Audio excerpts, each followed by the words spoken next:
The role of relationships in ministry is pretty extraordinary. I define the work of development. This is what I've been doing for, since 1970, so you can kind of do the math. It's been a long time, but the realities are I define development as this. The development represents the things that we do to build rational relationships with others.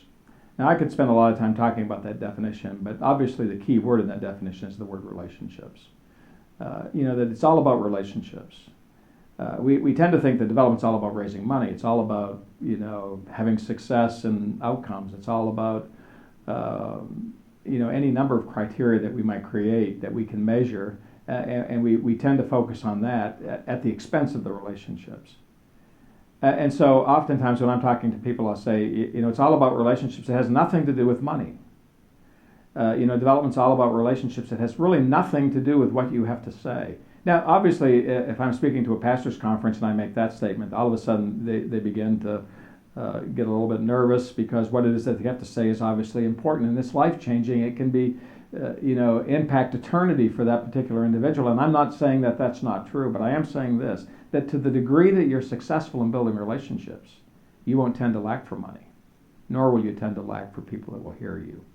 I mean, my life and your life and everybody that may be watching us today, all of our lives have been impacted by people. I grew up as virtually everyone has grown up.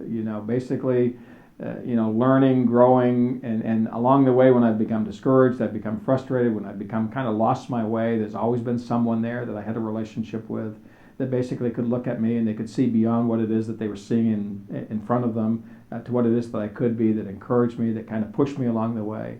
And basically those people could have said anything to me and I would have been responsive to it because they had made the effort, they had created and expended the energy to try to figure out who I am and how they could be engaged in my life. And I think in the world of development, we just get focused in the wrong place.